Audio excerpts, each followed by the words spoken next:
And I don't know if you remember, but Saturday was about 90.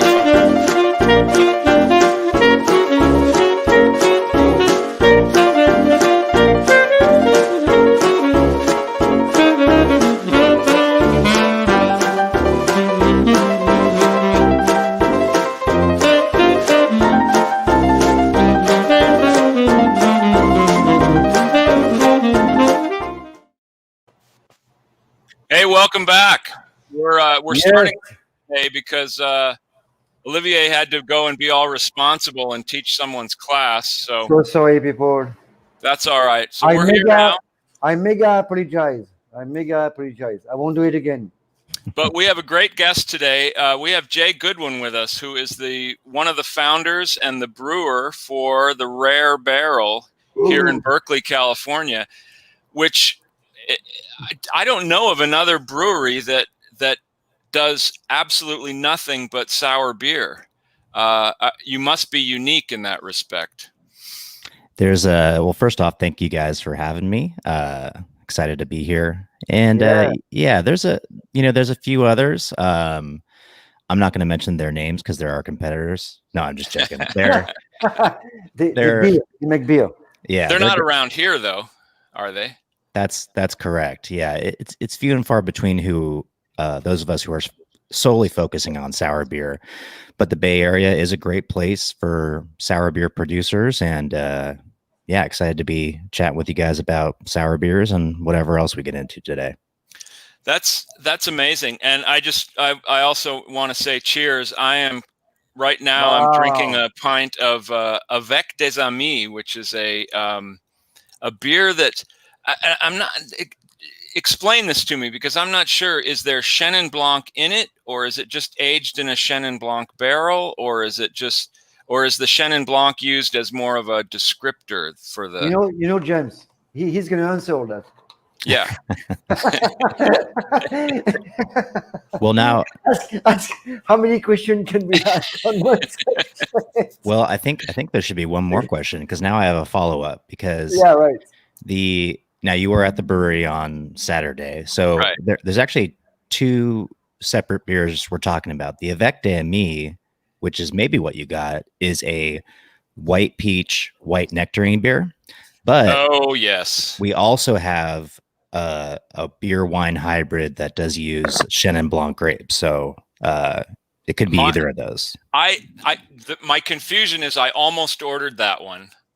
And then the young woman I was talking to, she was talking about this one that was one of her first favorites. So I said, well, let me try that one instead. So that's my confusion. So, but it's fabulous. It's I've not really had a lot of sour beers. This is a Belgian tradition, is it not? Does this come from Belgian brewing culture? I'd say the beer styles that we do are mostly based on the kind of old world and somewhat new world Belgian styles. Germany has a pretty rich sour beer history, but what we're doing is definitely more from Belgium. Really, essentially, all the beers that were first being produced would more closely you'd recognize as ones that taste like ours, rather than ones that taste like most of the beers you have out there today. So, and then through that kind of the Prohibition period, and also shortly thereafter, the Belgian Lambic and Goose beers started to get sweeter and more mass produced. And there were just a few people kind of still making that traditional style. And it survived through the 60s, 70s, and 80s. And now it's seeing a kind of a second renaissance with brewers all over the world making these styles and reinventing them as we go. I think that was my problem with sour beers, because the ones I've had before, not yours certainly, but some of the ones I've had that were from bottles, they were just too sweet for me. It wasn't the sourness that I minded. It was that they were just too kind of cloyingly sweet. And so I was kind of expecting that here. I thought, well, maybe that's what a sour beer is.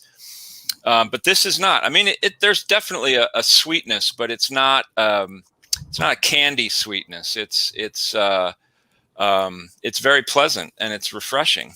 this one's kind of, I would guess, is a kind of a lighter style. It looks like a lighter beer.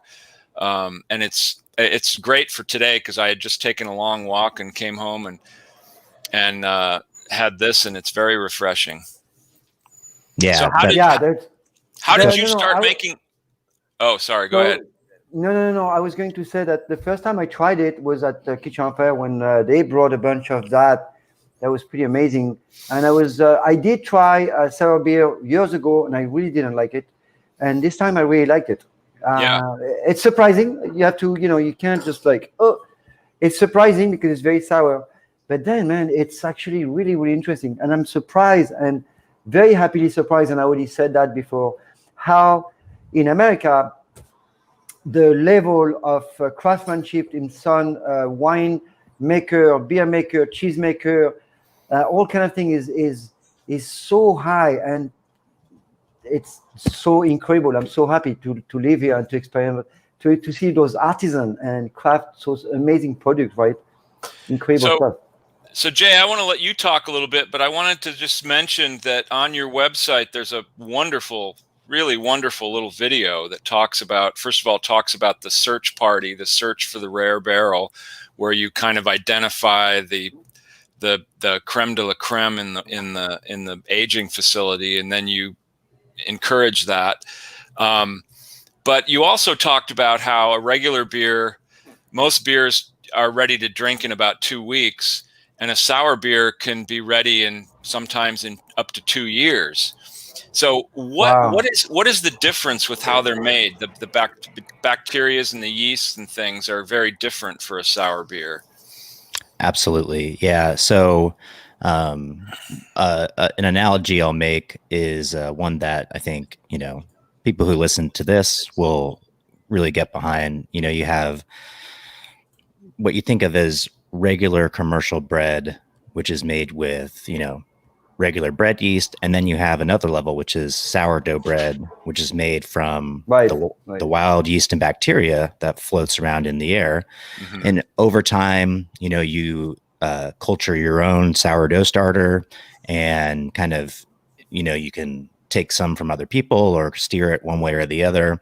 That's essentially what we're doing with beer. So your regular beer is made with yeast that is made to make beer specifically. But what we do is we introduce some of these wild yeast and bacteria. So essentially it's using a fermentation process that doesn't naturally want to make beer. And that's why it takes much, much longer. I see. Are you still doing the rare barrel, the seeking out that one barrel that you can sort of accentuate and propagate? Are you still doing that? Because I didn't see one on the menu, and I wasn't sure if I was missing it or if you're between barrels or what.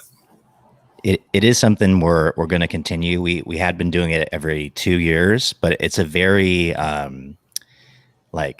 in-person and collaborative thing that we do. So we thought about how we could do it this year, and to be honest, it didn't really make much sense. So we're going to continue that, and we continue those principles on an ongoing basis in our regular beer making process, but the actual event is gonna have to wait a little bit.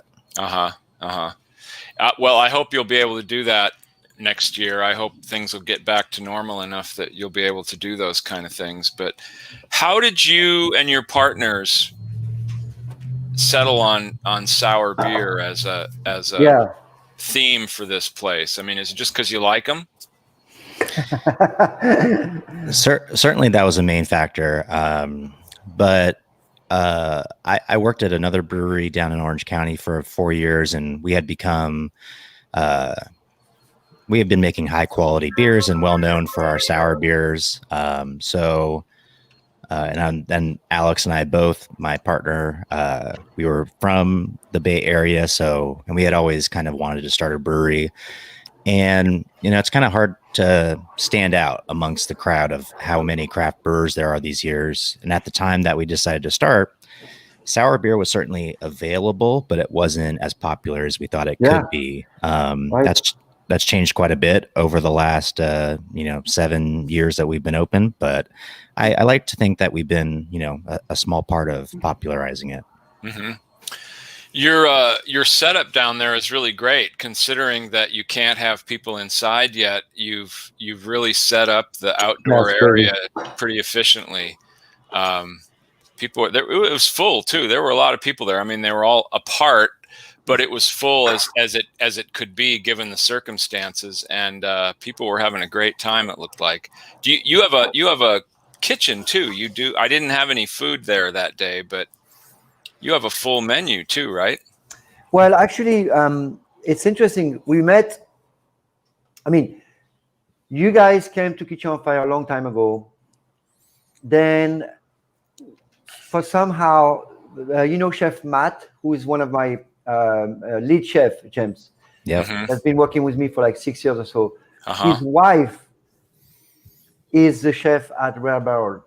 Oh. And she was the chef at Gather for many years. She's really incredible chef. Oh, Gather, another nice. Very, very talented, very talented. And she ended up at Rare Barrel.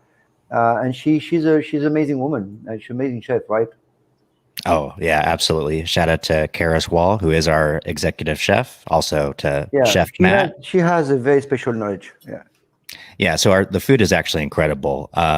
It's part of my job to promote the beer, but I mean, the food is like, I'm really proud of the beer we make, but honestly, the food's even better. Like Chef Karis is seriously amazing. And I probably eat more of our food than I drink of our beer, if that says anything about how we're doing. Wow. Well, I saw nothing at all, but thank you. I saw some plates coming out, and it didn't look like your typical, pub food. It looked like it was definitely a cut above, and now I know why. Because I think she must have been the chef at Gather the couple times I've eaten there, and it was really, really good, really interesting. She did a really crazy job over there, I remember. And anyway, so she's a hardworking woman, and her husband, Chef Matt, is one of my lead chef, and unfortunately, none of our chefs are working, which sucks. And hopefully someday, I don't know when, but whatever. So maybe you have more partners than that, but the two partners that I know of, Alex is, you and he are old friends, and he was a home brewer as well. And then Brad Goodwin, who I'm assuming must be related to you somehow. Mm-hmm, or is it just an incredible coincidence that you both have the last name? Yeah, I've known him my whole life. He's my dad. Oh, he's your dad. Oh, okay. Wow. Oh, I was thinking it was maybe cool. a brother, but I didn't see any pictures of him, so I didn't know. So, great. Oh, that's very cool. Because I noticed he has a whole other career that he does. This is not his full-time gig. He's got a pretty interesting sounding career himself, but he does your sort of finance, and then Alex does the sales and marketing, right? That's right. Yeah. And we've all done a little bit of everything, as you might expect, kind of being co-founders and entrepreneurs over the years. But yeah, we started with a tight crew of the co-founders. But I have to say, these days more than ever, our almost 20 employees really carry the water for us. And they're really doing the day-to-day work that's making the Rare Barrel what we are. Yeah. Yeah. So you still have your staff, it looks like. You have all your staff, or you have limited, or what? So my question is, how difficult and how of a problem is it to operate today? I mean, I know I can't, but some people can. And how is that going? We have almost all of our staff. Unfortunately, we haven't been able to bring everyone back, but that is due to limited capacity and things like that. Essentially, from a production side of things, the amount of beer we needed to supply not only ourselves, but all the restaurants and bars that might be out there wanting our beer has shrunk quite a bit because of, some bars or restaurants don't have any outdoor seating available, or there's limited indoor capacity. So unfortunately, our production is not up to where it was pre-pandemic. And then we also, it's been a little bit of a roller coaster for us to manage our outdoor seating, not only because of the the COVID side of things, but the wildfires here in California affect the air quality many weekends this summer, where we need to essentially close down the brewery. And, that's a lot of money that we don't have. So we're trying to balance everything with our safety, public safety, everything like that in mind. So one thing I was trying to explain something to someone one day about restaurants.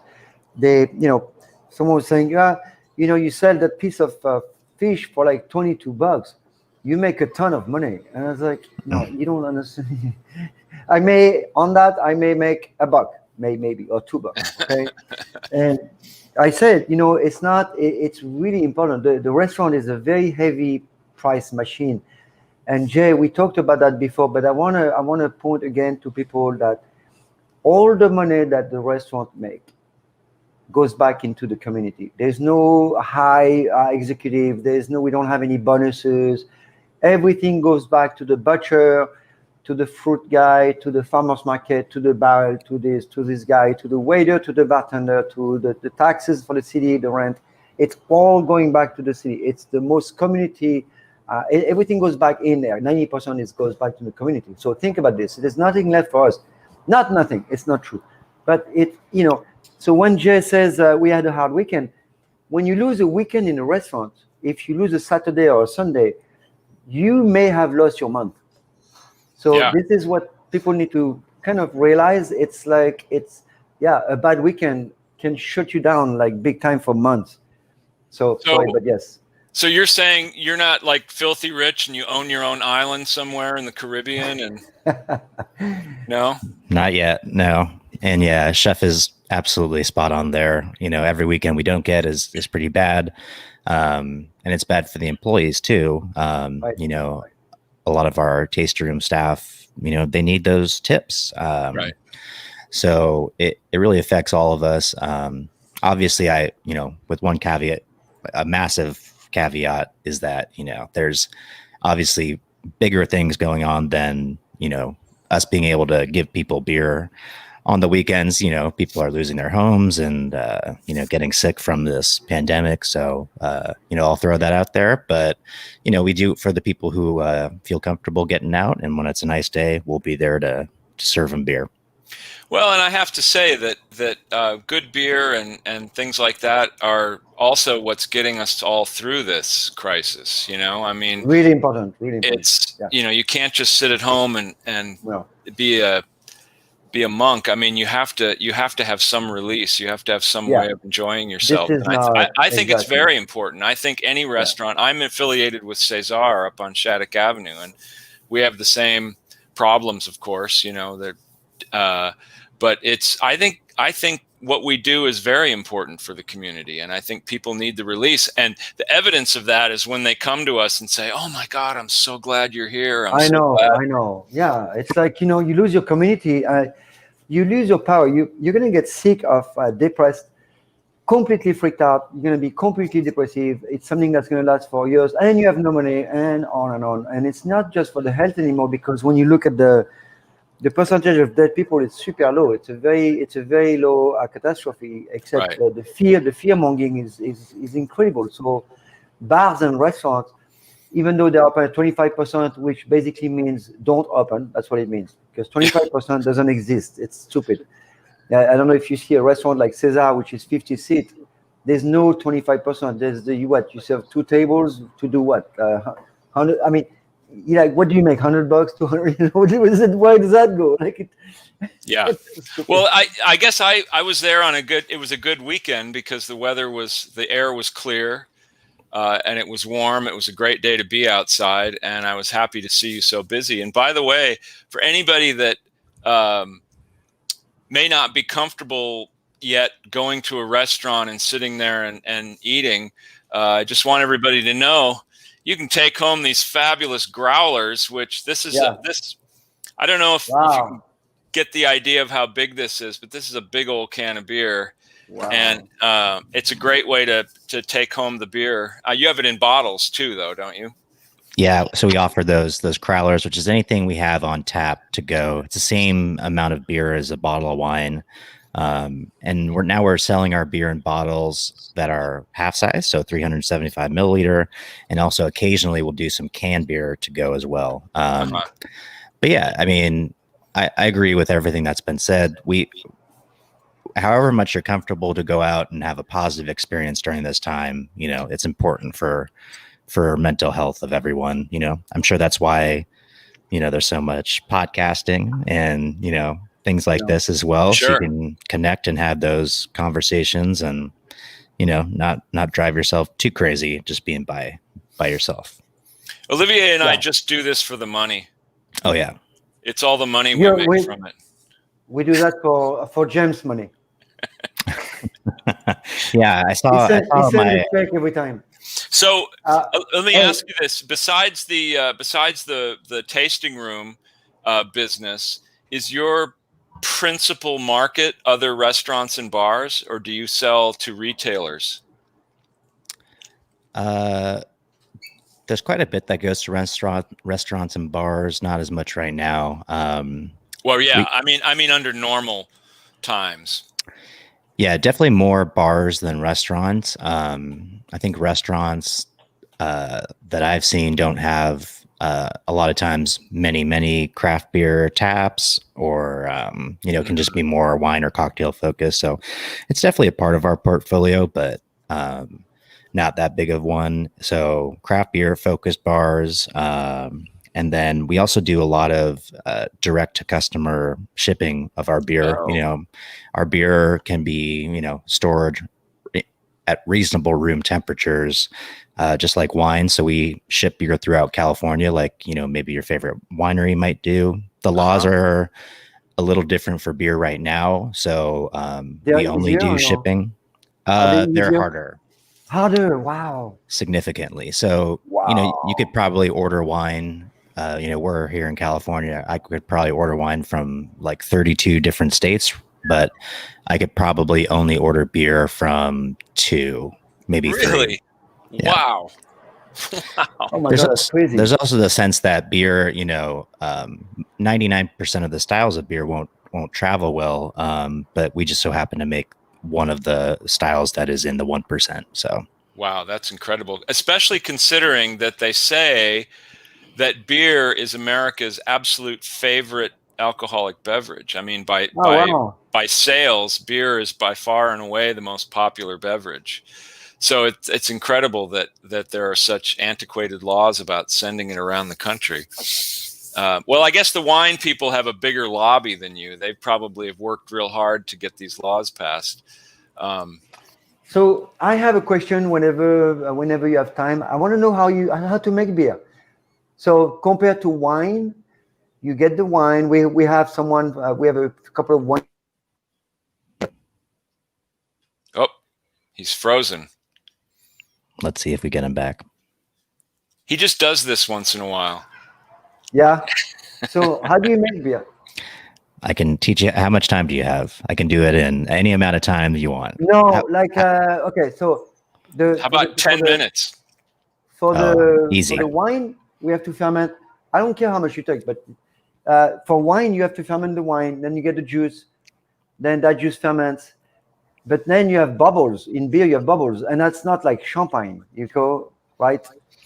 So tell us, give us a 10-minute tutorial on making beer. Yeah, I think I could do it even faster. So I'll juxtapose it to winemaking as well. Very similar in that you are trying to get sugar from an agricultural product, ferment it, and then that's kind of your end thing. So whereas with wine, there's a big thing where you're way more into the agricultural part. There's different valleys and different vineyards and conditions with the weather that affect the taste from year to year. Beer uses malted barley as its main source of sugar to be fermented, and that's grown across a lot of different regions. It can be treated a little differently to make different flavors that could go into the beer, but essentially most beer is like a pale, lightly malted barley which is then kind of the kernel is like cracked in half and mixed with warm to hot water and steeped for a little bit, almost like you make French press coffee. So there's the hot water and the coffee grounds. And then you essentially want to have an extraction. So you're leaving all the barley bits behind and taking out the water, which is now, it's through an enzymatic reaction, has extracted sugar from the barley. It's converted its starchy carbohydrates into more simpler sugars. At that point, you collect as much of that as you can. You boil it to sterilize it. And this is when you're adding any hops for bittering. You cool it back down to like around room temperature, and you add yeast and oxygen so that the yeast is happy.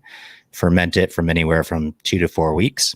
And to your point, Chef, there's bubbles in there at that point, but not enough for it to be like the amount of carbonation you're used to in beer. So you add a little bit more, either forcing it in there with CO2 gas, or you can add more yeast and sugar to have a natural re-fermentation like champagne. And that's kind of what gets you beer. Wow. That was like 2 minutes. Now, and then the big difference with your beer is that you age a lot of these beers in all different kinds of barrels, right? Sometimes for weeks to months. And that certainly gives a whole different character to the beer than you would get with beer that's just stored in a stainless steel tank and then bottled. Totally, yeah. Depending on the barrel, if you have something that's a little more freshly emptied or a little more intense, like a bourbon barrel or something like that, you could get a lot of flavor from the barrel or not a lot. It could be more of a neutral aging vessel more than anything, because all barrels are going to slowly let small amounts of oxygen into the beer, which, as I mentioned, when you brew a regular beer, when you first add the yeast, you're adding oxygen. And that goes through this primary fermentation. But then once you're in the barrel for a long period of time, these wild yeast and bacteria need just very small amounts of oxygen. And so the barrel provides that because it's a porous vessel as opposed to stainless steel. But it gives you stuff also, like the wood gives you stuff also, right? Congeners or some type of elements. Certainly. But I would say in our beer making process, we use it primarily because of its ability to help the long-term fermentation.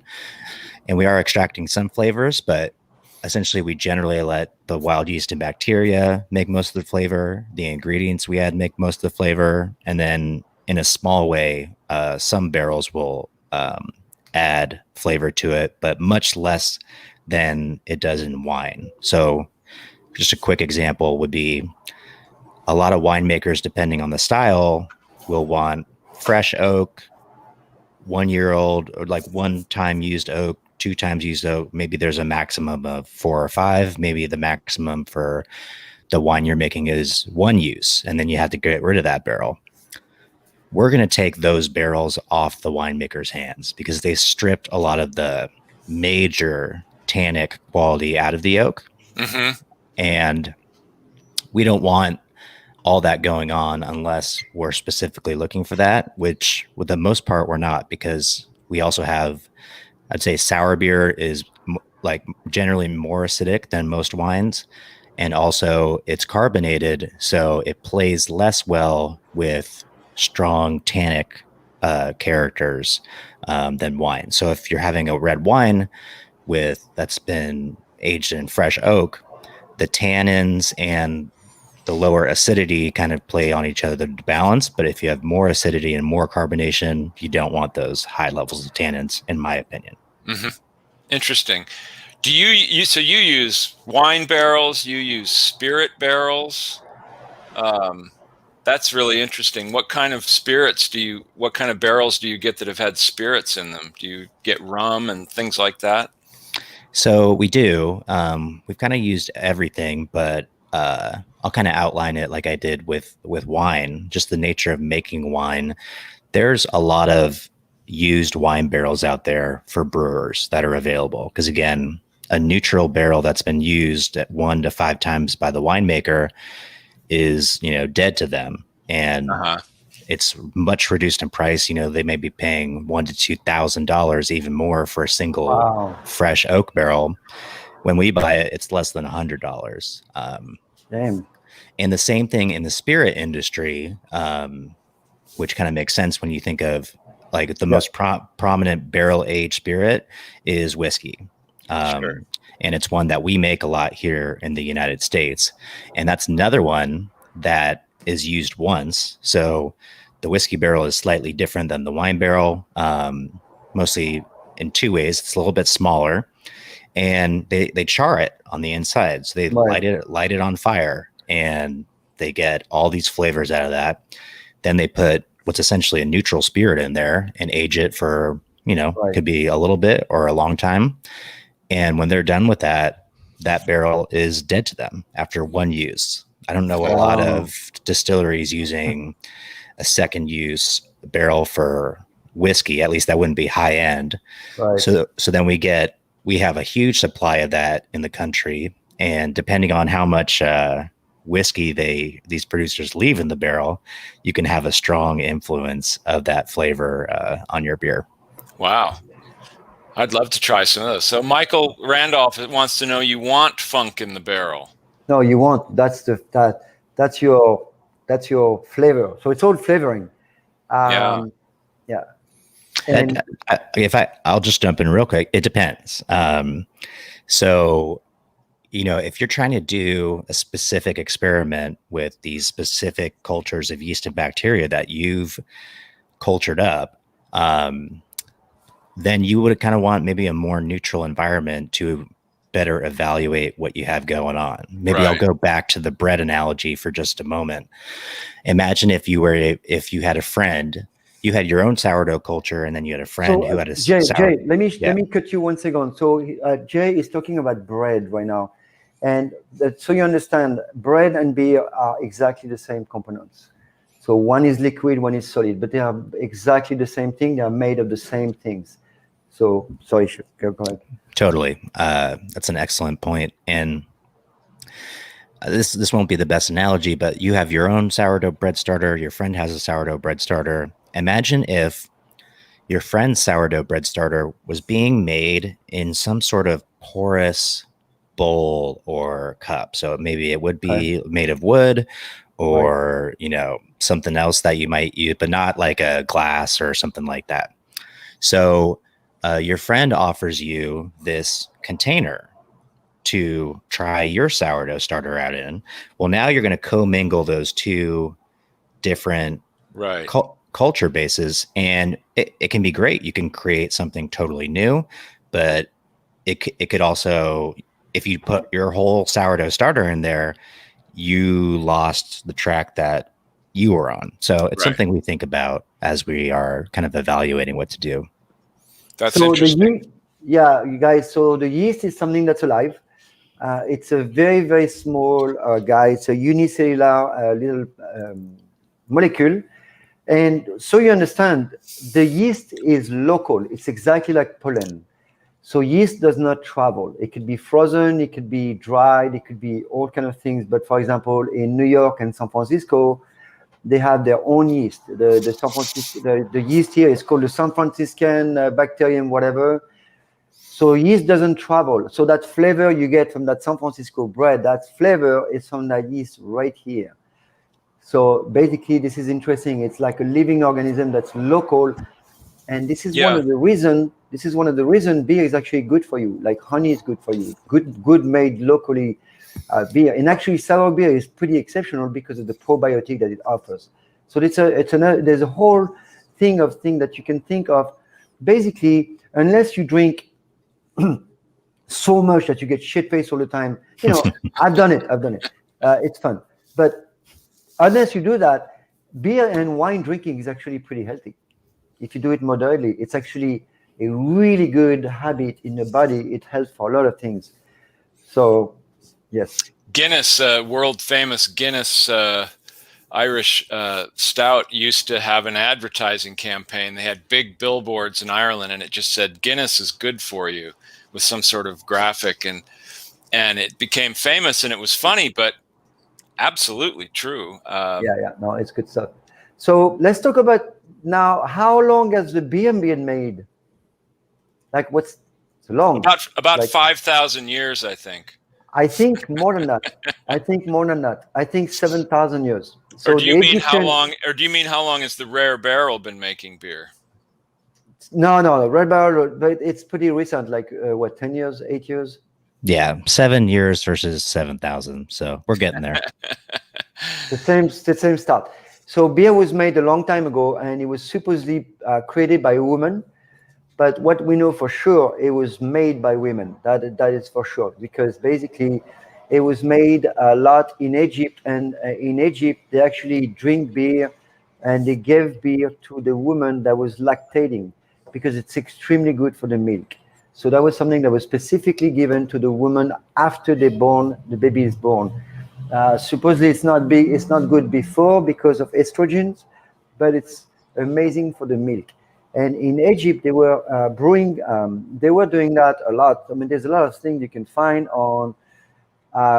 Look, they're drinking beer already. Those people. Woo! Let's go party. Well, women but made a lot of things because they were in the home. They were the homemakers, so they made cheese, they made bread, they made beer, they made and beer in Europe. Beer was considered part of the daily diet. I mean, it wasn't considered to be something you bought to have fun with. It was a staple. It was food because you could not drink water. So for the whole period from 1200 to 1700, water was bad for you. Literally, water was bad for you. And that's one of the reasons actually people didn't bath in Europe, because they were afraid of the water, because they couldn't see. They thought the virus, everything would come from the water, so they would not touch it. So they would drink that mead or that very light beer or light wine, but there was no water. Nobody would even touch water. And that was for like hundreds of years. So imagine that crazy thought. And then and I think Pasteur was working for brewer before he discovered pasteurization. He was working for a brewer, and I think the brewer was the guy from Scandinavia, that beer that still exists today. What's the name? That was quite a coincidence too, that Pasteur discovered something called pasteurization. Who would have thought that would happen? Right. Well, it's why I only bathe with beer. So it's expensive, but it's much healthier. So you know, James' best friend, his name is beer. That was great. It's like the brief history of time, but for beer. That's right. That's right. Well, because they say there was more beer on the Mayflower than water. Because water was not drinkable. You cannot drink water.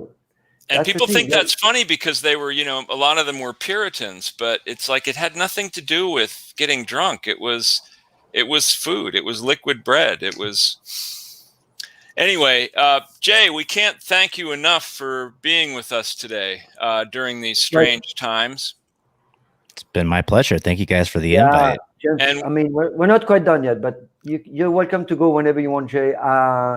We moved to half an hour, right, Chef James? Yeah. So last thing about alcohol. What are all the alcohol that people drink? It's booze, wine, and beer. There's nothing else, right? And sparkling wine. Cider. Depends how. So that's it. Those are the three elements, right? I mean, you could talk about bitters and aperitifs and liqueurs and sake. It just depends on which is a wine. It's a rice wine. I think you could kind of argue it could slot into two different categories: things that are distilled and things that are not distilled, essentially. Because beer and wine and sake and cider, it's just different agriculture being fermented, whereas distillation is taking a fermented beverage, concentrating the alcohol down further. I think that's a lot a lot more different than beer, wine, cider, sake, stuff like that. Right. Water is for bathing. Water is not even for bathing. People were scared of water entirely, and the reason I know that very well is because when the doctors in the 1900s, they were starting to see that people were getting sick and died because nobody was washing their hands. The doctors, one of the few doctors, they were trying to force the medical profession to wash their hand and to use water, where a lot of people thought water was full of viruses and should not be touched. And it was for many, many years, so many dead kids happens because the doctors were not washing their hands because water was a poison. It's really crazy. I know, so it's hard to imagine that there was ever a time when we didn't understand these things, but distilling my mom doesn't drink water. She says when someone comes with a water pitcher at the table, she says, no, keep the water for the vines. Yeah. Let's keep it for the vines. It's more important. Well, I think we're about done because we've gone over our time, even though we started late today. But again, no, James, we're gonna go to 4. Let's go to 4:15. Okay. Okay. That's why I told you. I thought we go to 4:30, but 4:15 is great. You guys, one last point I want to add. Then, since we are here and we have a little bit of time, I want to talk about why beer is healthy. Okay, so basically, beer or anything that is a good product, okay? Beer is very healthy, has a lot of nutrients, has probiotic, and it's fermented. Anything that's fermented is good for you. There's a little alcohol and there's a little wheat. So if you have issues with gluten, then you would have issues with the same thing as the bread, right? It's the same thing. Now, my question, Jay, is when you ferment that, you were talking about sourdoughs earlier. Is any sourdough goes into the beer? Is that what's happening now? So that would be a different process. So it's gluten-free, right? Almost. Well, so I think most beers have gluten because of the huge barley component. But there's certainly tons of gluten-free beer, and you can make that with any style. So. Is it the same? Is it difficult to make gluten-free beer? Because the market is here, right? It's a big market, no? Yeah, I've never tried it myself, but there's very few breweries that specialize it. There's one in San Francisco that was just actually acquired by Sierra Nevada Brewing Company, and I'm blanking on the name off the top of my head, but it is becoming much more popular. But one thing we're also seeing in the brewing industry is the popularity of these hard seltzers, which can be made by some breweries and can be made gluten-free.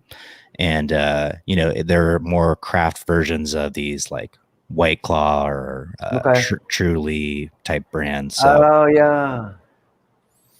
So what's cider in comparison to beer then? Cider's gluten-free. I mean, so cider is a fermented product also, same. It's apples fermented. You know that I was looking at the history and I was amazed. I mean, how nature was so smart to grow apples where they were drinking Calvados. I mean, can you believe like how thoughtful that was? It's really nice. I've even though I'm in beer, I've very much appreciated the fact that Napa Valley and Sonoma have been great wine growing regions, and they've been so close by. We're really spoiled here with our agriculture and in California. But yeah, I mean, cider is so similar to wine, and even the variations on ways you can make it are quite similar. So I'd say those two are Michael right on the same track. Doesn't like cider. Jay, I have one more question because we were talking about gluten-free beers, and obviously to do a gluten-free beer, you wouldn't use wheat or barley because those are the principal carriers of gluten. Just how important is barley to beer making? Because almost every beer is made from, that's the principal grain for making beer, right? Correct. Yeah, barley is critical for traditional beer making. The limited I know about gluten-free beers, a lot of people are using like brown rice syrup, or like sorghum. Yeah. Oh yeah, yeah. As two of the main like barley replacements. So how did barley become such an important brewing ingredient? Was it just because it was readily available, or is it because of the flavors it imparts, or is it there's something chemical there that makes it a better grain for brewing? Do you know? I think we might be going back to like Mesopotamia for that one, but I think just in general, grains are not, they're the hardest thing to work with when you're talking about fermented beverages, because a lot of these other things are just sweet already. Mm-hmm. Right. Now, if you put some malted barley or some other grains in your mouth for a while, they will turn sweet because the starchy carbohydrates are turning into sugars and they're becoming more readily available. It's almost the same kind of thing we do in beer, in the mash section of brewing, but it takes so much longer to get the sugar in brewing than it does in any other case. So I guess that's a long way of saying I don't think any grain naturally lends itself to being a good source of fermentation. Interesting, huh? Yeah. So as technology and skill have improved over the years, I think it's become a lot easier to make beer. It's still pretty hard, but I mean, for those thousands of years, it must have been pretty tough. And if I was living back then, I would be like, this beer thing is too much work. I'd rather drink someone else's, and I'll be making my wine and my cider. Right. Well, wine, of course, is probably easier to make in its most elemental form, but grapes are really hard to grow, and of course they require a certain climate and a certain soil, and and in those northern climates, England, Scandinavia, Northern Europe, grain was much easier to grow probably, and you can grow fields of it, and you can make beer any day of the year. Wine you can only make. You almost said a week. You can drink it any day of the week. Yes. Wine, of course, you can only make once a year when you harvest the grapes. So it's a much more limited. Wine and beer have the same history. It's the same time. They discovered it's the same time people were making wine and beer.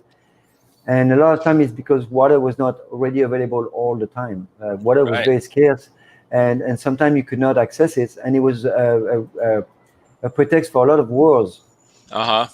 Yeah. All right. Well, I think we have reached our limit now. Thank you. So once again, Jay, thank you, and we both wish you the best of luck during this crazy time. I hope that. And thanks, Michael, for your the crepe. We'll do the crepe. Do you make crepe? That'd be fun, man. Do you make buckwheat crepe at the? No, huh? At where? At the Rare Barrel? Yeah, you don't. Yeah, no, you don't. I don't make any decisions on what we make. That's all Chef Karras, and I think we're all better off that way. Oh yeah, no, yeah. You don't want to mess with that. Okay, cool. Well, thank you so much, and once again, this is good luck. The Rare Barrel. Rare Barrel. Yeah. It's a great place to go. It's really fun. The beers are extraordinary, just extraordinary, and I can't wait to try more of them because this is only the first one, so I'll be back. Next time I'm down there, if I see you, I'll holler. But yes, you were carrying a big case of something when I saw you. You were carrying it out of the. It was dollar bills, probably to your car or something, and I don't know. Maybe that was your weekly allotment. I don't know, but it was a bunch of health food, I'm sure. So. Yeah, really yummy beer, Kathy. Sure. Hey, Kathy. Good to see you. Yummy beer. Oh, do you know Kathy? Yep. Yeah, she's at the Rare Barrel. Oh, okay. And by the way, your crew down there was terrific too. They were a great bunch of people. They were working hard, and they were and the woman I talked to up front was very knowledgeable too. She was very upfront. She was very upfront. Well, thanks, guys. I appreciate it. Just saying that. Right? All right. That's all the time we have. Thanks again, Jay. And we'll be back next week at our regular time. Once again, Thank you, this guys. is going to be archived on YouTube. Oh, so man. Yeah. you can watch it yes. again and again and again. I drink beer for breakfast. You know, I have remember, James, we have this, I have this principle that I don't drink anything stronger than gin before 9 o'clock in the morning. This Yeah, is really, I would not. That's a good rule. It's a good rule. I All don't right, drink. people. I don't drink any alcoholic beverages when I sleep. Other than that, as I sleep. All right, guys. Thank you so much, everyone. somebody asked me if I'd ever consider quitting drinking, and I said, "What do you mean? I quit every night." So, okay. All right. Thanks, Jay.